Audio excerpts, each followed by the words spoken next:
உங்களுக்கு தெரியுமா நிறைய பேருக்கு இந்த ப்ராப்ளம் இருக்கு. அவங்க ஸ்மார்ட்னு நினைச்சு வாழ்ந்துட்டு இருப்பாங்க. ஆனா ரியாலிட்டியில அப்படி இருக்காது. இதுல ஒர்ஸ்ட் பார்ட் என்ன தெரியுமா? அவங்களுக்கே இது தெரியாது. நீங்களும் நானும் அந்த லிஸ்ட்ல இருக்கமா இல்லையான்னு செக் பண்றதுக்கு ஒரு 5 நிமிஷம் தான் இருக்கு. அது என்னன்னு பாத்திரலாமா?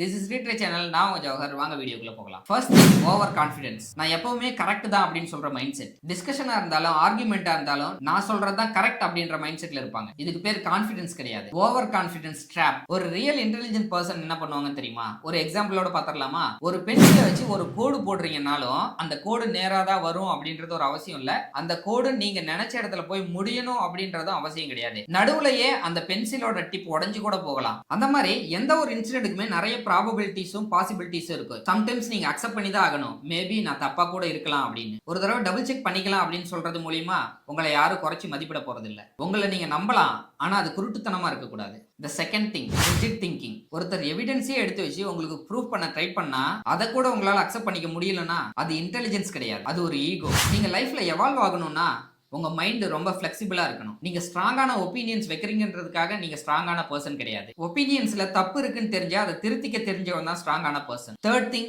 Over simplification. பிளாக் அண்ட் ஒயிட்டா மட்டும் பாக்குறவங்க அவன் நல்லவன் இல்லனா கெட்டவன், அது கரெக்ட் இல்லனா தப்பு. ரியாலிட்டி என்ன தெரியுமா?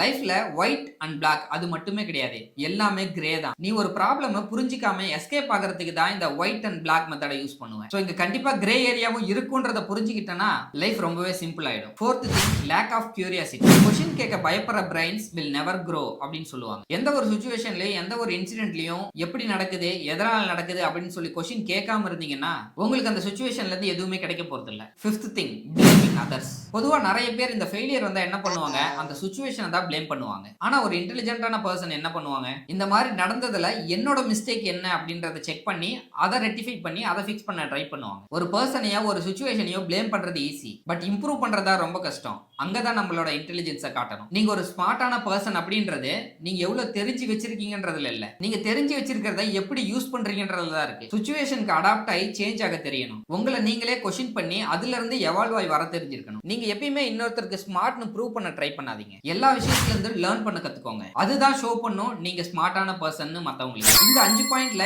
எந்த பாயிண்ட் உங்களை ஸ்மார்ட் ஆக விடாம தடுக்குது அப்படின்றத ஹானஸ்டா கமெண்ட் பண்ணுங்க. உங்க ஃப்ரெண்டும் ஸ்மார்ட்டான்னு நீங்க தெரிஞ்சுக்கணும்னா இந்த வீடியோ அவங்களுக்கு ஷேர் பண்ணி விடுங்க. அப்புறம் நாளைக்கு பார்க்கலாம்.